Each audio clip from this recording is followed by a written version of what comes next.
Good morning. We'll go ahead and call the committee to order. Thank you all for being here this morning. We have a full committee hearing on the Department of the Air Force fiscal year 2023 budget request, part of our ongoing posture hearings as we take a look at the President's budget and prepare for how we want to handle it for the process for the rest of this year. We are joined by the Honorable Frank Kendall, who is the Secretary for the United States Air Force, General Charles Brown, Chief of Staff for the United States Air Force, and General John Raymond, who is the Chief of Space Operations for the United States Space Force. Thank you, gentlemen, all for being here. And this is a very interesting time as we try to figure out how to meet our national security needs at the moment, and at the same time prepare for a rapidly changing future. And I think that's the main theme of this hearing. Both within the Space Force and within the Air Force, you have a fairly complicated set of plans to figure out what platforms you're going to need to meet the missions that you're being asked to do. On the Air Force side, we are juggling a variety of different systems to try to figure out how to get to the appropriate number of air wings, what to do with the F-35 as we continue to await the delivery of the Block 4, the capability that we really want, while at the same time dealing with legacy aircraft systems like the A-10 and the F-22. So, General Brown and Secretary Kendall, we're most interested to hear sort of what's the vision of how that plays out. I know those plans have changed quite a bit from year to year as the situation has evolved, costs has evolved, and as we've learned more about what we're going to need going forward. It'd be good to get sort of a quick summary of where you're at now today and your confidence level, both in what the plan is and our ability to implement it in terms of funding and also in terms of building those capabilities. And I think the thing that has changed the most, which is a continuing theme for this committee, is how survivability and weapon systems have really changed. And we're certainly seeing that in the fight in Ukraine. Missiles and drones and information systems have changed everything. Platforms are not as survivable as they used to be, and we need to figure out how they can operate within hostile environments and how we can build better platforms that can operate within those hostile environments. If a swarm of relatively low-cost drones can deliver a better punch and is more survivable in an environment than an incredibly expensive airplane, how does that change our plans going forward in terms of what we need? Because I think as we look at the fight in Ukraine again right now, the number one biggest thing that we all wish we had more of is missiles, and number two is drones. So how does that factor into our plans? And then, of course, long-range fires that are a huge part of survivability as well. Being able to hit the enemy from a greater distance than they can hit you matters enormously. How does that fit into those plans going forward? There are some similar challenges within the Space Force. I mean, certainly the information systems space is absolutely key to that. The ability to gather the information we need and distribute it to the people who need it when they need it, and to make sure we can protect it. That is increasingly important on the battlefield these days, and also more and more challenging to make sure that those systems are survivable as we need to upgrade that. So very curious to see how all of the systems are being upgraded to make sure that they meet those requirements. Then, of course, the other huge thing in space is we're planning on launching a lot of satellites in the next 20 years. Part of how we want to develop that survivable infrastructure, that survivable information system infrastructure, is to have more redundancy. Instead of relying on a few exquisite platforms, have more spread out that are more survivable and more redundant. But to get there, that's a lot of work in terms of building the satellites, launching them, maintaining them. Curious to see how that fits within the budget. And we do have to figure out how to fit within the budget. I know there will be a lot of discussion today about whether or not you have enough money. Does anybody, other than Elon Musk, that is, ever really have enough money? I'm interested in that, certainly.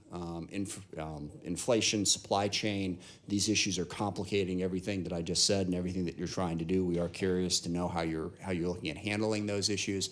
But also, whatever you got to spend it well. And it's just been my experience throughout life that you can give somebody 10 times as much money, but if the person with 1/10 the money spends it better, they're going to win. So how do you make sure that you're spending the money in an efficient and effective way to deliver what you're trying to get? So curious about all of those issues. With that, I will yield to Mr. Rogers for his opening statement. Thank you. Thank you, Mr. Chairman. And I want to thank the witnesses for their service to our country and for their preparation and attendance today. I do remain extremely concerned about President Biden's budget proposal. The budget request does not keep pace with the threats we're facing from China or Russia, and it does not keep pace with the historic levels of inflation we're currently experiencing. Inflation is eating into the buying power of the department and impacting the livelihoods of our service members and their families, and it's not going down anytime soon.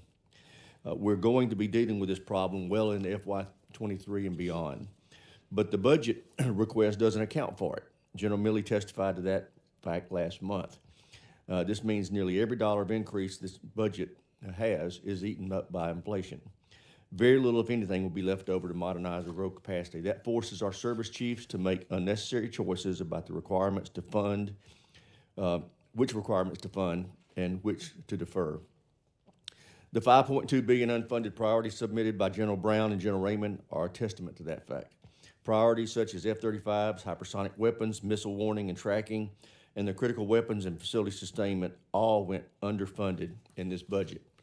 These are exactly the priorities we should be funding. The budget continues the Air Force's strategy to divest capabilities that aren't survivable in a fight against China and use the savings to invest in advanced technologies capable of prevailing in that conflict.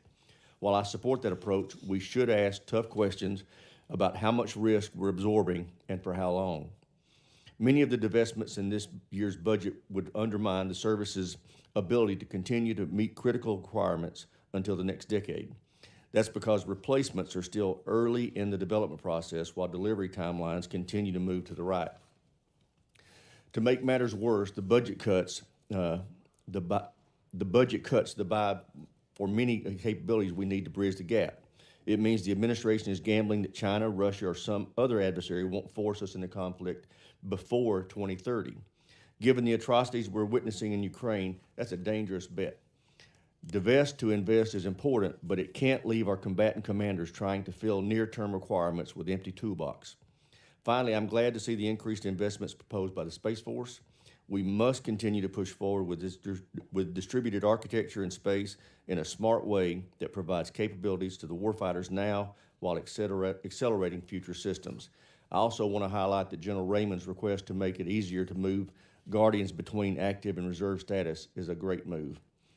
This is exactly the type of innovative approach to warfighting that we envisioned when we created the Space Force. I know there are several issues to work through on this proposal, but I look forward to seeing it happen. With that, Mr. Chairman, I yield back. Thank you very much. Secretary Kendall, you are recognized for your opening statement. Thank you, Chairman Smith, Ranking Member Rogers, members of the committee. I'm honored to have General Brown and General Raymond join me in representing the nearly 700,000 airmen and guardians that defend our nation. We're all thankful for your consistent support over the years. Speaking in 1940, General Douglas MacArthur said the following: "The history of failure in war can almost be summed up in two words: too late. Too late in comprehending the deadly purpose of a potential enemy, too late in realizing the mortal danger, too late in preparedness, too late in uniting all possible forces for resistance, and too late in standing with one's friends." I believe MacArthur made this comment after France fell to Nazi aggression, but before the attack on Pearl Harbor drew the United States into a war in Asia, a time that in some ways may be analogous to today. What my colleagues and I are trying to do, and what we need your help with, is to ensure that American air and space forces are never too late in meeting our pacing challenge, which is China. We're also concerned about the now obvious and acute threat of Russian aggression. Many of you have heard the China threat briefing that we presented. It lays out China's efforts to develop and field forces that could defeat our ability to project power in the Western Pacific. Today, we'll say more about how the Department of the Air Force is responding to that threat through our fiscal year 23 budget and through future budgets. Our budget submission provides a balance between the capabilities we need today and investments in transformation required to address emerging threats. With the requested budget, the Air and Space Forces will be able to support our combatant commanders in the continuing campaigns that demonstrate our resolve and support and encourage our allies and partners around the world.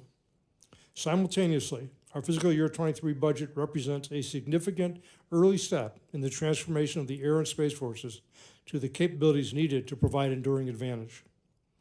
An important feature of our budget request is a substantial increase in research and development funding. This investment is a down payment on production and sustainment investments and hard choices that are to come. We're comfortable with the balance struck in this budget submission, but we also want to ensure the committee understands that hard choices do lie ahead at any budget level. In this request, we're asking for divestiture of equipment that is beyond its service life, too expensive to sustain, or not effective against the pacing challenge. These divestitures are necessary to provide the resources required to transform the Department of the Air Force to support integrated deterrence. We appreciate the committee's support for the divestitures we requested last year, and we ask for your support this year and in the future. Change is hard, but losing is unacceptable, and we cannot afford to be too late. The work we have ongoing in the Department of the Air Force to define the necessary transformation is focused on 7 operational imperatives, each of which is associated with some aspect of our ability to project power. As of today, there should be no doubt that great power acts of aggression do occur, and equally no doubt of how devastating they can be for the victims of that aggression. First, if the Space Force is to fulfill its mission of both enabling and protecting the joint force, we must pivot to transformational space architectures and systems. In fiscal year 23, we're asking for funding to begin the transformation to resilient missile warning and tracking and resilient communications networks. Second, we must integrate and efficiently employ air and space forces as part of a highly lethal joint force through an advanced battle management system, or ABMS. This budget continues funding for early increments of ABMS and the ongoing work that will define additional investments that the department needs to cost-effectively modernize our command control, communications, and battle management networks. Third, to defeat aggression, we must have the ability to hold large numbers of air and surface targets at risk in a time-compressed scenario. This budget funds the E-7 Wedgetail as an interim AWACS replacement, while supporting work to define the transformation to a resilient combination of air and space intelligence, surveillance and reconnaissance systems. Fourth, our control of the air is being challenged, and we must proceed to an affordable next-generation air dominance family of systems. The budget increases funding for the NGAD family of systems to include a 6th-generation crewed platform and uncrewed, unmanned combat aircraft. Fifth, we must have resilient forward basing for our tactical forces. This budget continues funding for agile combat employment in both the Indo-Pacific and European regions, while we define the most cost-effective mix of hardening, active defense, deception, and dispersion activities. Sixth, we must ensure the long-term viability and cost-effectiveness of our global strike capability.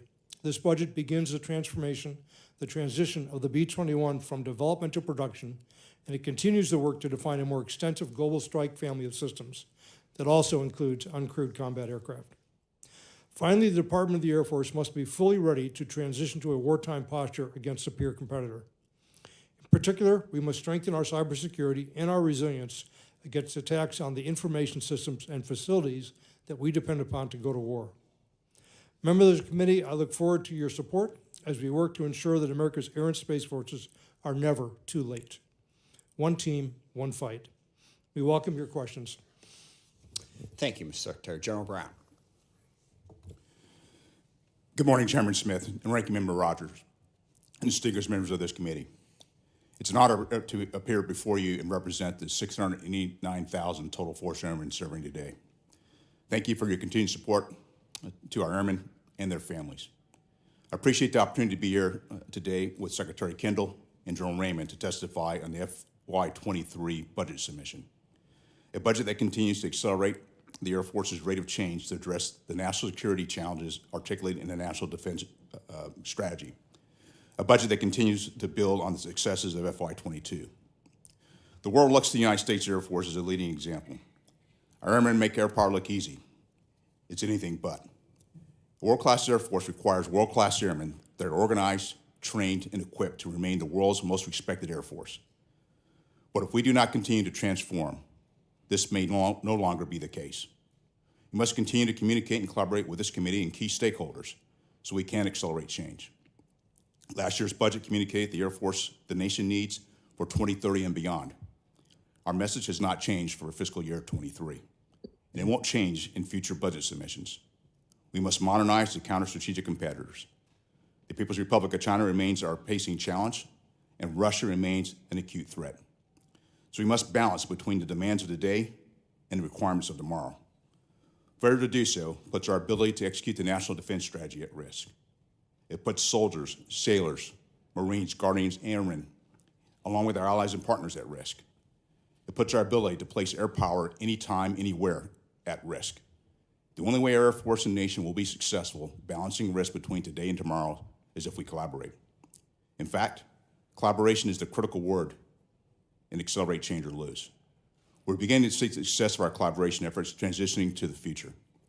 This year's budget brought substantial increases to research and development, focused on placing meaningful military capability into the hands of our airmen. Investments in systems and concepts that allow our Air Force to penetrate and dominate in any scenario. Just as important in our investment efforts, we have been successful beginning to divest systems that are increasingly irrelevant against today's and tomorrow's threats. We didn't do this alone. The support of Congress is much appreciated. Accelerating change is the impetus behind the Department of the Air Force's operational imperatives. It means moving with a sense of urgency and doing so in the right direction.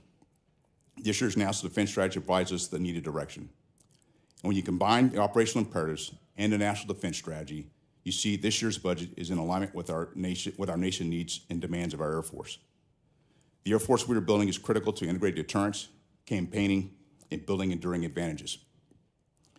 Because the nuclear deterrence is the backstop of integrated deterrence, this year's budget ensures our nuclear portfolios are fully funded. Current events are emblematic of how our Air Force is campaigning. We deployed Air Force assets within days, shared vital information, and increased interoperability with our allies and partners. Finally, the Air Force is investing in enduring advantages that allow us to defend the homeland, project our power globally, and operate as a joint, allied, and partner force. More than anyone, I want tomorrow's airmen to be ready to respond when our nation calls. This includes investing in programs that allow all of our airmen and their families to reach their full potential. As the United States Air Force celebrates its 75th anniversary this year, we are committed to remaining the world-class Air Force America can be proud of. Current events demonstrate the world is growing more complex and uncertain. But I am certain we will need air power anytime, anywhere. I'm certain this year's budget is another step towards the transformation of our Air Force. And I am certain there's still work to be done. Therefore, we must continue to communicate and collaborate so we can accelerate change. Thank you for the opportunity to be here with you today, and I look forward to your questions. Thank you, General Raymond. Chairman Smith, Ranking Member Rogers, and distinguished members of this committee. It's an honor to appear before you today with Secretary Kendall and General Brown, and I'm truly privileged to be part of this leadership team. On behalf of almost 14,000 Guardians stationed around the world, let me begin by thanking you for your continued leadership and strong support of our Guardians and their families. As we testify before you today, we find ourselves at a strategic inflection point where we are faced with an acute threat from Russia and a pacing challenge from China. The Russian invasion of Ukraine has showcased the importance of space to all instruments of power. Information derived from space, including commercial imagery, has been instrumental in dominating the information environment, communicating with forces, detecting missile threats, and sharing of information among allies and partners. It is clear that the character of war has changed, and space is foundational to that change. However, Russia's recent direct-ascent anti-satellite missile test in November is just the latest evidence of efforts to deny our nation the advantages that space provides. Just as concerning, our pacing challenge, China, is integrating space into their military operations to detect, track, target, and strike the joint force, putting our soldiers, sailors, airmen, Marines, and Guardians on the ground, in the air, and on the sea at high risk. We cannot allow potential adversaries to gain an unchallenged ability to conduct space-enabled attacks. Our joint forces will remain at risk until we can complete the transformation to a resilient architecture and protect the joint force from space-enabled attacks.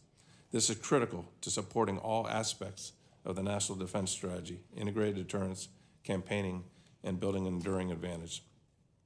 To remain the world's leader in space, this President's budget request prioritizes space and invests $24.5 billion to ensure our assured access and freedom to maneuver in the domain.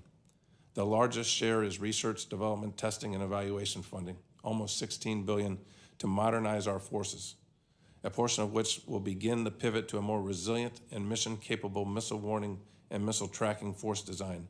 Notably, this includes funding for the Space Development Agency, which is included in the Space Force for the first time this year.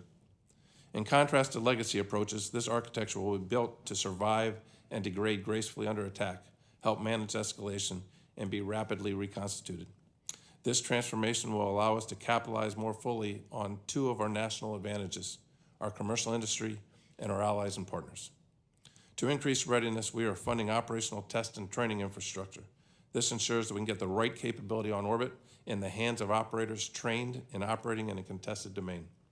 Robust test and training capabilities are also critical to fielding our next generation of modernized systems.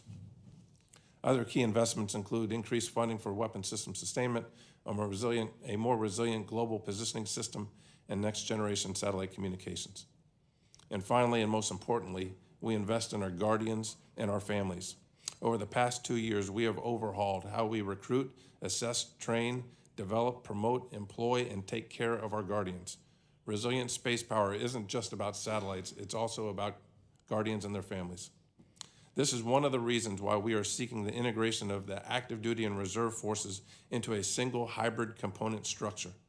This space component is central to our human capital plan and will allow us to best align our full-time and part-time members.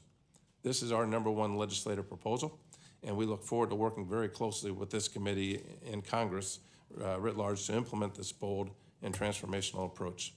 As Secretary Kendall said in his opening comments, change is hard and losing is unacceptable. The transformation we're beginning now is essential to protecting the joint force and the security of space. Thank you again for your leadership and support for our Space Force. It's an honor to appear before you, and I look forward to your questions. Thank you. Thank you. Secretary Kendall and General Brown, when it comes to the Air Force and you're trying to figure out the mix between the F-35, the F-15EX, and then legacy programs, the A-10, F-22, as you're looking, I mean, we're very focused on the competitive fight. How do you survive in an environment going up against what China and Russia can throw at us in terms of the air defenses and the difficulty of surviving in that environment. And then you run into platforms like the A-10, which is incredibly effective in a permissive environment. And maybe we will find a permissive environment or two along the way. Certainly that was the case in Iraq and Afghanistan. When you're looking at those plans, to me, that's one of the most confusing aspects of how do you balance that? You can look at a fight and say, if it's a permissive environment, this is what I want. If it's not, this is what I want. How do you balance that, and how has that informed your plans for what air platforms you want? This applies to tankers and bombers as well. How are you balancing that and figure out what your plan is for the next decade and beyond? That's a great question. It's an important question. General Brown will have some comments about this also. He's talked about the fighter mix in the past. We do need a mix of capabilities because we're supporting combatant commanders from around the world for a variety of missions, and there's constant demand for air assets everywhere that there are American forces and American interests. Because of that, we maintain a mix which traditionally was kind of a high-low mix, more expensive aircraft that more capable for the more higher requirements, and then a lower cost part of the force that allowed us to give us more quantity and more capabilities overall. That balance traditionally has served us fairly well. What I observe as Secretary is that what we have currently in the pipeline and that will populate our future force tends to be all high-cost, higher-end capabilities. And you look at NGAD, the newest system under development, it's quite expensive. If you look at F-22, it was a fairly expensive aircraft. That's the one that NGAD's replacing. F-35 was intended to be at one time kind of the low end of a high-low mix, but it's an $80 million copy aircraft. It's really expensive. So then the rest of the force is filled out with legacy aircraft we've already acquired to a large extent. So when I look at all of that, and F-15EX is now in the mix too, which has unique reasons why it's in the mix that make good sense, but it's fairly expensive also, partly because of the quantities we're buying, but it's just a more expensive airplane. So basically, we need a more affordable mix for the future, and the question is, how do we get there? And that's one of the reasons I'm introducing the idea of uncrewed combat aircraft that are much less expensive and can be attritable, not necessarily expendable. They're not munitions, but they can be used up at a higher rate and help populate our force structure. Now, that's a ways away. That's quite a few ways out. So in the meantime, we've got to maintain the mix that General Brown has talked about, which is a combination of the F-35, the F-15EX, the F-22, and the F-16. So we're going to be evolving towards a new set of capabilities in the future, but I am very much driven by both affordability requirements and mission requirements as we try to build that capability. I'll let General Brown talk about the mix from an operational perspective. Yeah, Chairman, we get to this our approach based on analysis, wargaming, and experience, and in a conversation with our combatant commanders as well. As Secretary Kendall described, it is a mix of capability that we need to be able to have. Multi-role capability, because you don't know if you're going to be in a permissive or non-permissive, and I would expect more non-permissive environments in the future. So we got to have that capability. The A-10 is a great platform in a non-permissive environment. I don't see very many non-permissive environments that we're going to roll into here in the future. And this is why we're focused on, the F-35 is a cornerstone of our fleet, and continue to get it upgraded to get to TR-3 and Block 4, so it provides us the capability against a very advancing threat from the PRC. F-15EX, which actually is in the E model, more of a weapons truck. It can carry some high-end weapons. Some of the weapons we are developing, like hypersonic missiles that can fit on a fighter. We'll also have the upgrade the F-22 as it transitions and eventually becomes the NGAD. Will replace the F-22, and then the F-16, which will be our low end. And we still have a number of the post-block or newer block F-16s that we'll keep for a period of time. So that's the mix of capability that we'll have for a fighter. And we do the same thing not only in the aircraft, but it's also got to be the mix of munitions that go with it and the other support aspects of missions that go with that fighter mix. That's a very important point. And I think, I meant a little misleading in my question mentioning China and Russia, but the truth is what's developing when you, as you said, there aren't going to be too many non-permissive environments because you don't have to be a China or Russia these days, as we're witnessing again in Ukraine. A small country, relatively small military, can still have air defense systems that will defeat, even the most high-end aircraft. So we're going to have to be prepared to operate in far less permissive environments than we have over the course of the last couple of decades, and that requires a huge mindset shift in terms of what we're going to build. Just a quick question for General Raymond on the satellite architecture. We really had a massive evolution from 20 years ago when we had United Launch Alliances, so we could only afford to have one provider because no one else, there wasn't enough to go around to create competition. Sorry, that didn't make a lot of sense. That you didn't have enough stuff that you were going to buy, so one company was all that could be there, and now it's just proliferating. All manner of different companies are developing both the ability to build satellites and to launch them. So how do you see, once we get through the phase 2 purchases, where do we go in order to make sure we create that competition, but also it's not spread so thin that companies don't see, a possibility of really, making it work economically when they're selling those launch capabilities? How do you balance that in the next couple of decades? That's a really good question. We are at a really transformation point in space. We go back to 3 tenets on our launch strategy. It's been to have assured access to space, and that gets to your point about not spreading them too thin. We want to make sure that we've got capability, but we've got the right capability to put things in orbit. The second part of our strategy was to promote competition, and so I think there's opportunities here with a manifest that's becoming more significant in numbers, that there's room for increased competition. The third area was to get off the RD-180 engine, and we've bought all the RD-180 engines that we need. In fact, it's less than what Congress allowed us to do, and I'm very comfortable in a good position on that front. I think one of the big changes that we've seen, though, in these smaller constellations that are launched in the past, historically, a rocket would put 1 satellite up or 2 satellites up. What we're seeing now is a rocket putting 80 satellites up, if you will, at a time. And so all that goes into account as we look forward to what a phase 3 would look like. Yeah. Well, and just put a quick plug in for competition, because I very much believe in that. I think we have a huge opportunity in space that there are so many companies, certainly the big ones that we've heard about, SpaceX, Blue Origin, others, but then, probably a dozen others that are smaller. And if we can encourage that competition, I think we can get a better product for a better price. So I want to make sure we do that. Thank you, Mr. Rogers. Thank you, Mr. Chairman. General Raymond, you and I and General Hyten have talked for years about how overclassified our space systems are. And he's gone now, but you're still there. I know you've been working at trying to get some of this declassified. How's that going?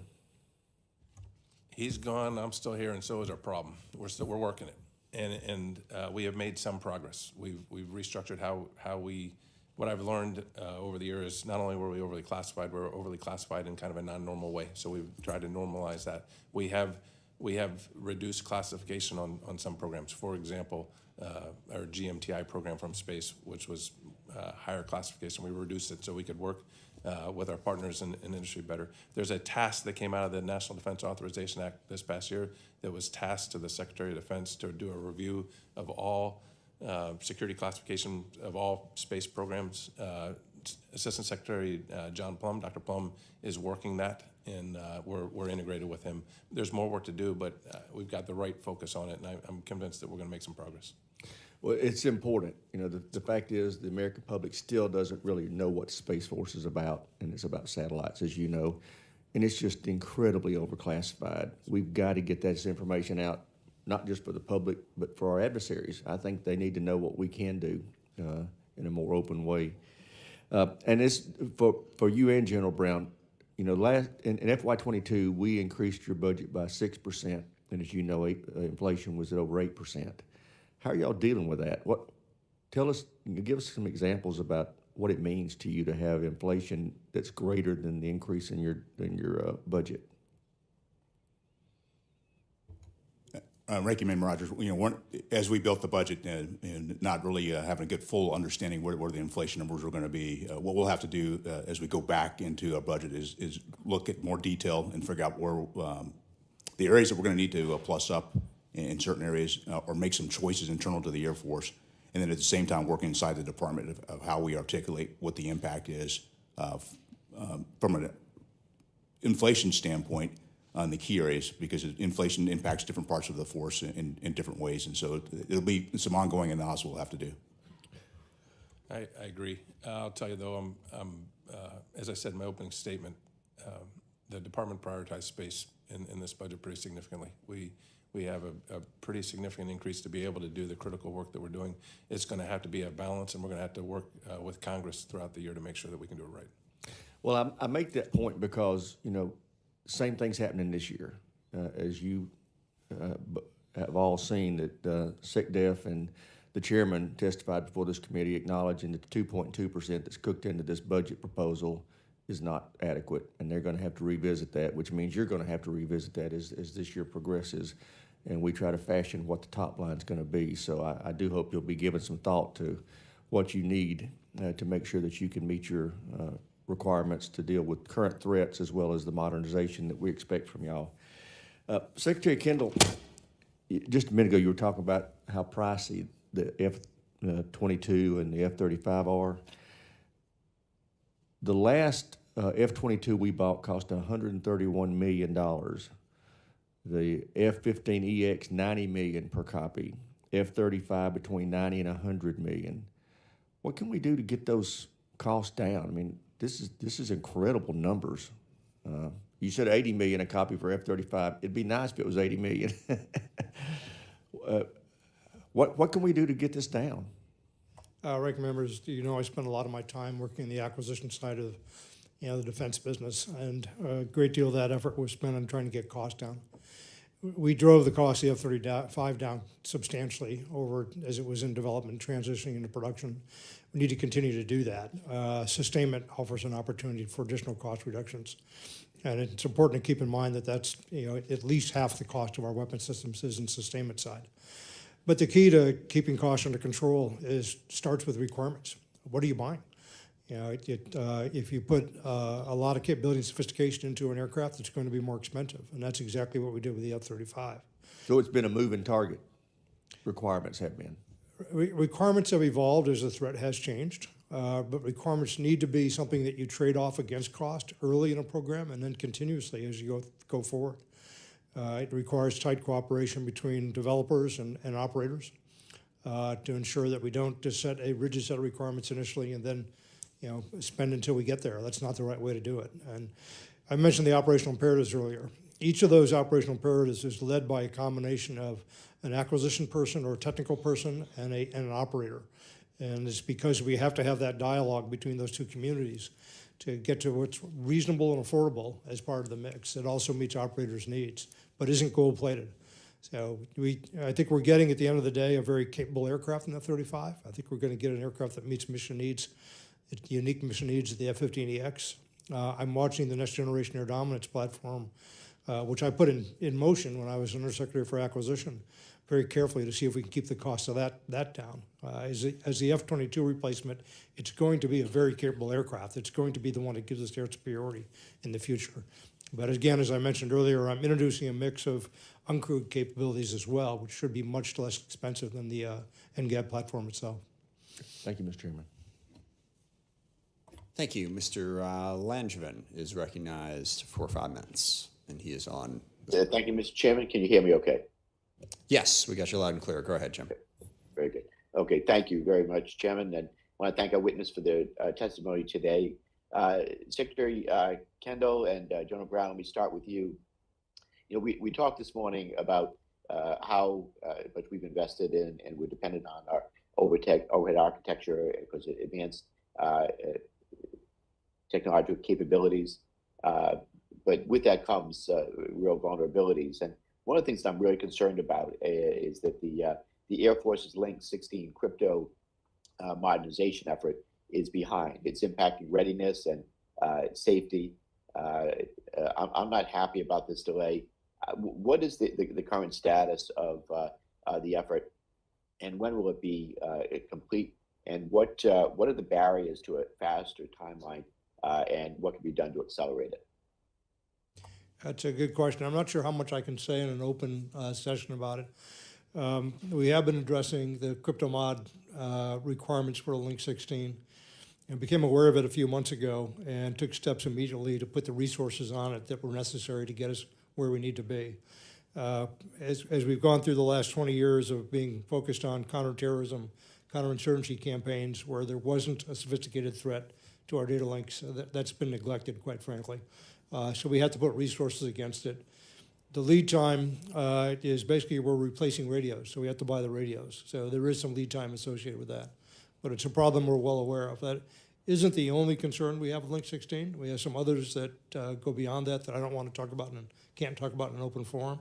And we really need to get to a next generation of capabilities as well. So that work is getting started also. And with this, I'm concerned that this has been, the can's been kicked down the road a lot, and I hope that that's the end of that. We're going to actually get this done. Secretary, let me switch to this. It's my hope that in the near future, the department will continue to capitalize on additive manufacturing and be able to, for example, 3D print spare parts for our platforms. This clearly would save time, money, increase readiness, extend the usefulness of platforms for years. So how is the Air Force thinking about things like 3D printing? There's quite a bit of effort going into that. It's a remarkable technology. I was involved in the establishment of the Additive Manufacturing Innovation Institute under the Obama administration. And in those days, we had a very small number of materials. It's several years ago, plastics initially, but we've moved to a variety of metals now. We've moved to some very complicated and sophisticated geometries. So there's huge potential there. Tinker Air Force Base has done a lot of work piloting on this for maintenance, particularly for building parts for some of our older aircraft, which have been kept so long that things that people thought would never wear out are now wearing out and have to be replaced. So we're using additive manufacturing for that. It has a lot of potential from a whole bunch of different attributes. And so we're continuing that technology, and we're looking for ways to address some of the problems that we have with airworthiness certification, for example, the parts that are built that way. So it's what we're very bullish about and doing quite a bit to take advantage of. Yeah. Good, because there should be no such thing as obsolete parts anymore. We shouldn't have to cannibalize, say, one aircraft to keep others running if we can harness the power of 3D printing. General Raymond, our military depends on many critical services that were built before we were concerned with things like cyber threats. So the capabilities our satellites provide us with are extremely important. We all know that. And the attack surface for cyber breaches against them is enormous. How is the Air Force preparing for these threats and creating a culture that integrates cyber from the ground up proactively in our future plans and acquisitions? And how would you integrate JADC2 concept into your plans and acquisition? Yeah, thank you for the question. Space capabilities are basically a computer in space that has a link to a ground, and so it has, as you mentioned in your question, cyber vulnerability.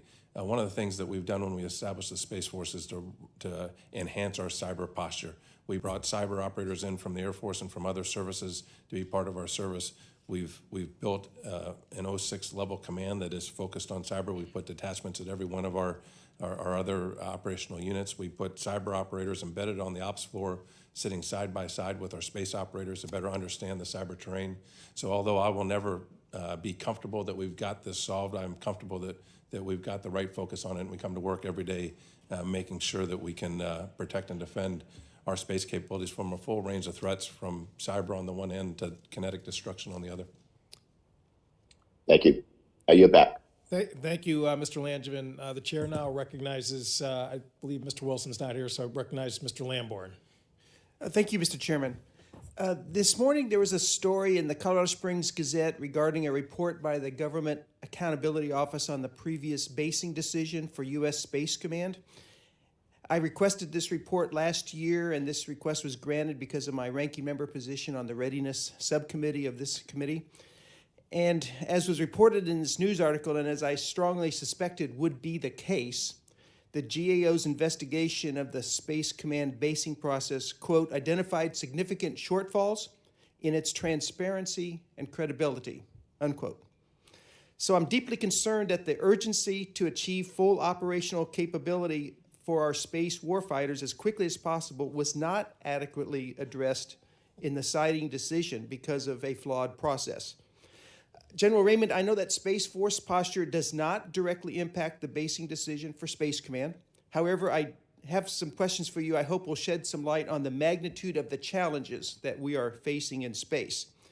And I know you share my concerns regarding the rapid expansion of these threats. The challenges we face in space have accelerated greatly in the last 2 or 3 years. How significantly do you anticipate the threat will grow in the next 2 to 3 years? There's a significant threat that exists today, as I mentioned in the last answer to the last question, and it's a spectrum of threats, everything from reversible jamming to kinetic destruction. And all of our intelligence suggests that that's not going to slow down. Space defense hinges on having accurate and relevant data. Every day, Guardians in my district work side by side with the commander of Space Command on this essential task at the National Space Defense Center. The NSDC is where Department of Defense and intelligence community experts train for and monitor threats to our space infrastructure.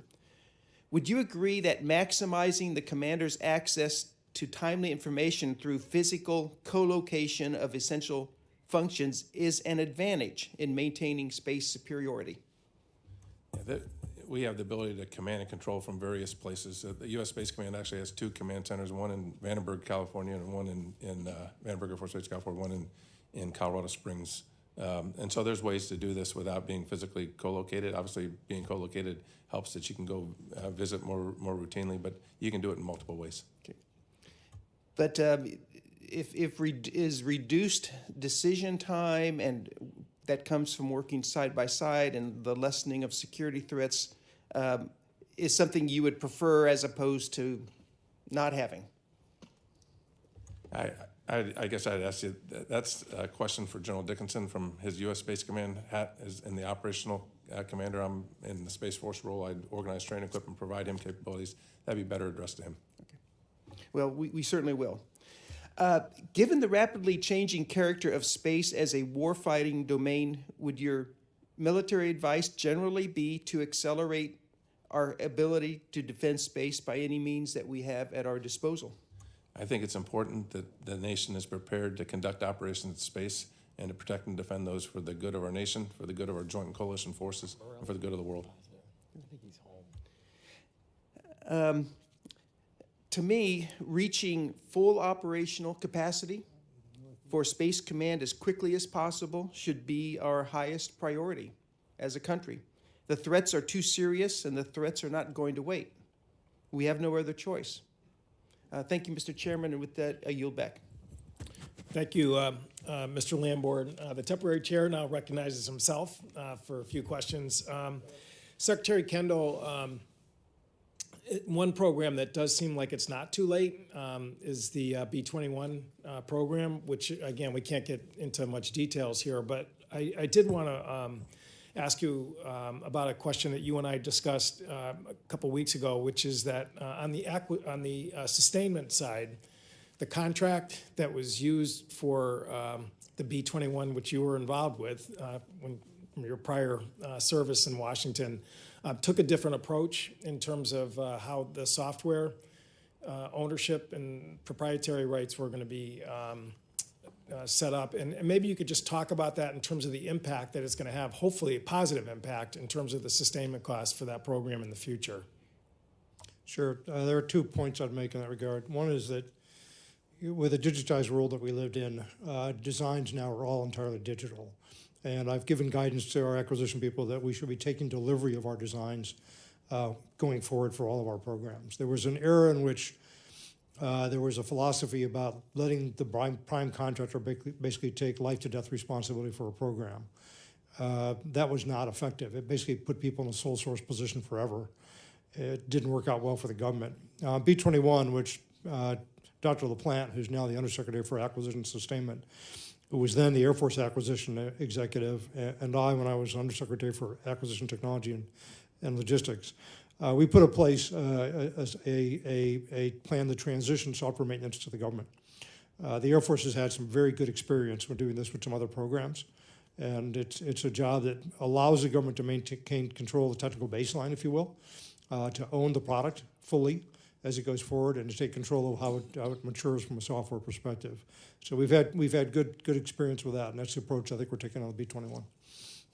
Yeah, it may seem like a pretty sort of arcane point, but we've had numerous hearings with GAOs weighing in terms of how the software was handled for F-35, and it really has been, I think, a big, according to the GAO, factor in terms of driving up the cost of sustainment. So.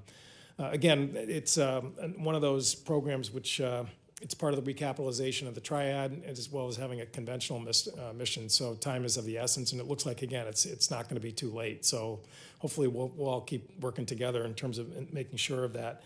Mr. Lamborn talked about the decision in terms of the Space Force headquarters. There was another decision that was made in the last year or so regarding the C-130J basing decisions, which as some of us recall, actually a decision was made before, which preceded appropriation for that facility, and that certainly left some of us a bad taste in our mouth in terms of just how that was managed. We're now back in.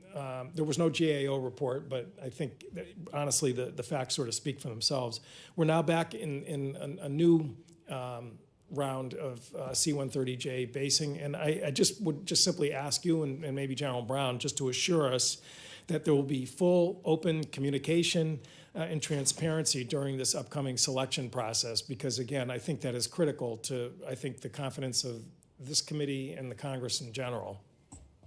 I want to assure you that our strategic basing process, or whatever process we use to make basing decisions, sometimes we do it through the budget process basically, will be clear, open, transparent, and apolitical. If there's one thing I've learned in my experience in this position so far, it's the extreme concern that people like yourself have for basing decisions.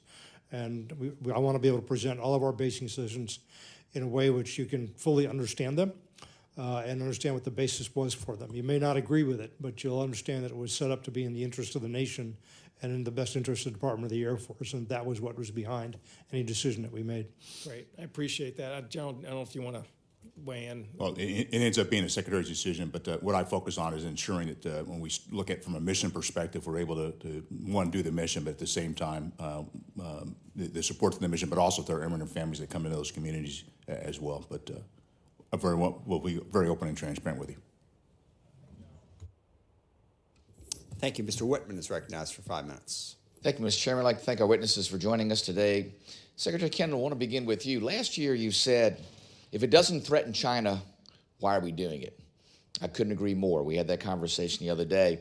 You also said, in your words, that you're focused on the shortest path possible to a better generation of actual fielded capability. Last year, General Brown, you acknowledged, again in your words, by saying China continues to move its modernization timelines left at a rate of change that is outpacing the United States. This year's budget submission from the Air Force over the next 5 years retires 646 aircraft and builds 246 aircraft.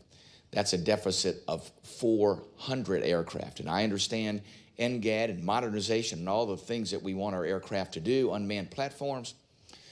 But 400 is one heck of a big vulnerability, capacity, and capability gap that, in light of your words about the things that scare China or the things that we need to move our efforts to the left because we're being outpaced by China, just doesn't seem to add up.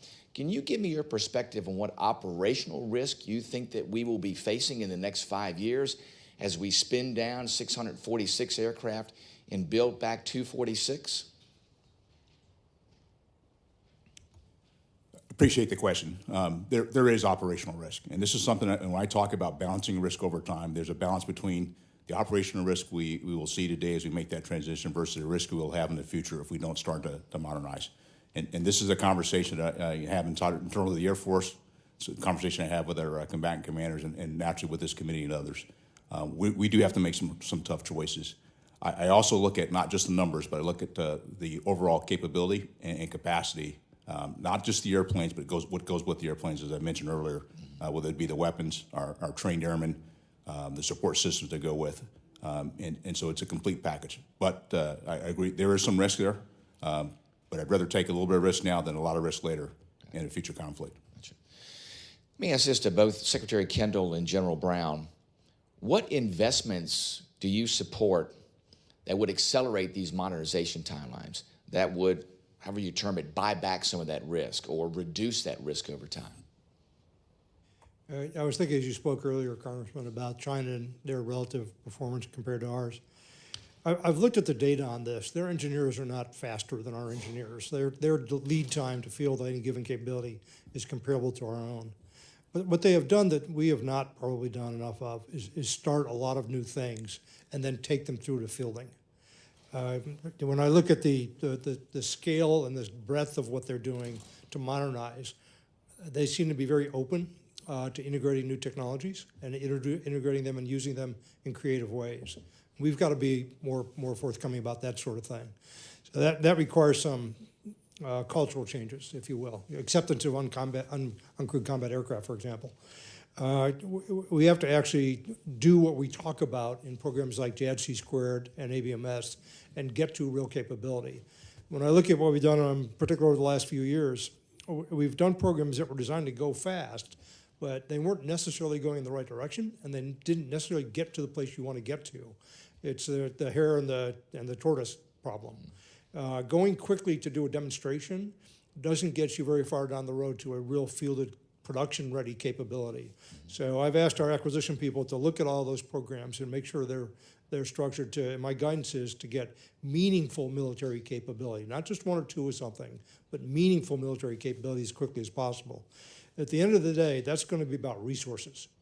Production is much more expensive than R&D, and sustainment is comparable to production.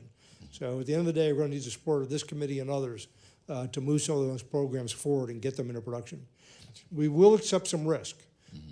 We can accept quite a bit of risk in early experimental phases where failure is acceptable, and we want to try things. But once we commit to a real product, we want to manage that risk so that we do get the product. And it includes trades-off between requirements sometimes and cost and other things and risk.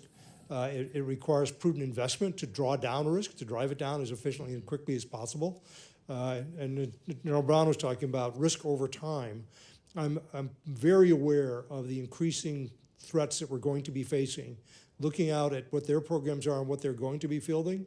And as much as we might have concerns today, they're going to be much worse in the future if we don't make the right investments. Thanks, Mr. Chairman. I'll yield back. Thank you. Mr. Garamendi is recognized for 5 minutes. Thank you very much, Mr. Chairman and gentlemen. Thank you for your service, and thank you for appearing here today.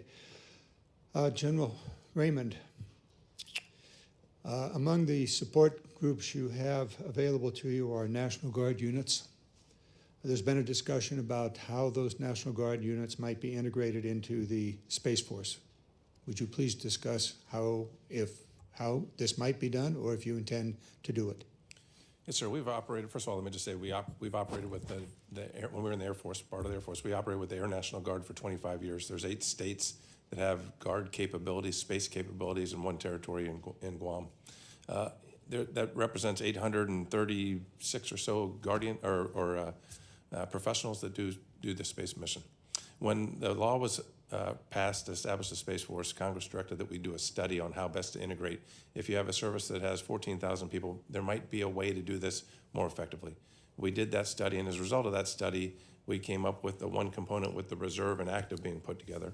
And then on the Guard, there's several ways you can do it. And so you could keep the Guard in the Air National Guard and have the Air National Guard continue to provide support. You could, option 2 is you could take the Space National, the men and women out of the Air National Guard and stand up as a separate Space National Guard. Or you can take those capabilities out of the Guard totally and put them in this 1 component. So there's multiple ways. The law, this NDA directed us to do some more study on the best way to do that.